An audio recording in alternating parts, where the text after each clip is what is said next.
So guys, ibihe byiza cyane kuri mwe mwese mudohema kutugaragariza ndetse no kutwereka yuko tubana bya buri munsi.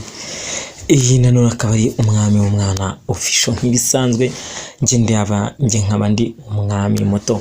So guys, ntago turamenya impamvu n'ibyabaye ku ndirimbo ni Forever ya Jebeni. So irandirimbo yagiye hanze mbere, ngira ngo mbere y'umunsi, kugira ngo ubukwe bwa Jebeni bube. Ni bumwe mu bukorero bwabaye bwiza cyane.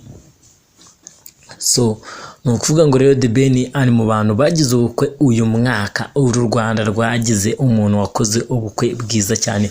Ni ubukwe bwaje kwitabirwa n'abantu bakomeye b'ingeri zose, harimo abajejeta amafaranga yabo, harimo abakomeye cyane abo twakita nka Lieutenant General Kabarebe. Ubwo bukwe yari burimo uwo twakita Omidipose from Tanzania, nawe yari ahari. Uwo ngo wanahaye ikibanza Jebeni ndetse na Pamela aho twakita Zanzibar. So guys, ni ibintu byaje rero gutungurana uyu munsi.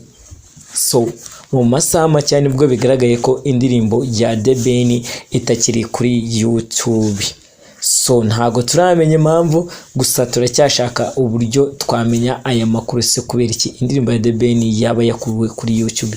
Ese byaba byagenze gute? Ntago turamenya impamvu indirimbo ya Jebeni yakuwe kuri YouTube. Uramanuka muri video kuri YouTube ya Jebeni ukazenguruka hose, indirimbo ntaga iriho, nta ndirimbo iriho ya Jebeni.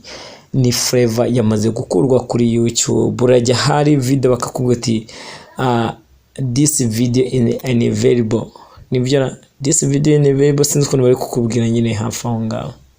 So no kuvuga ngo rero amakuru turi buze kumenya, turaza kugerageza kuvugisha Beni, nibikunda nibidakunda ubwo nyine nabwo turaza kuza kumenya. So nge nibidakunda ko muvugisha Beni, hari abari buze kuza kumuvugisha, ariko ikingenzi nuko amakuru turi buze kumenya y'impamvu yatumye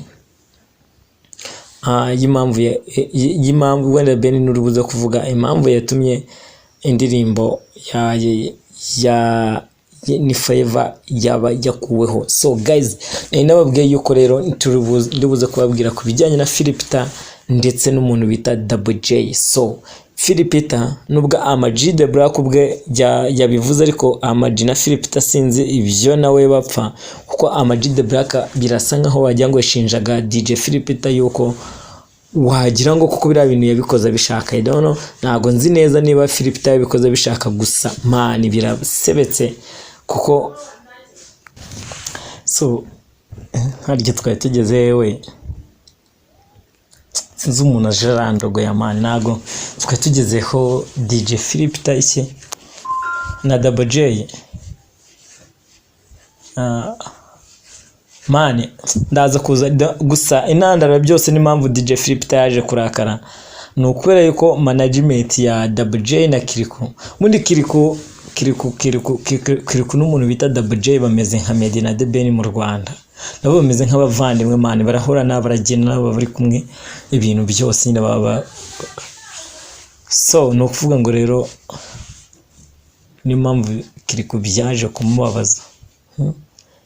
Management y'abari abahungu bari baturutse mu Burundi nyine baramututse bamubwira nabi, ariko ntago byapfuye kwikora to. Ndaje mu kanya mbashyiremo audio ya DJ Philipita.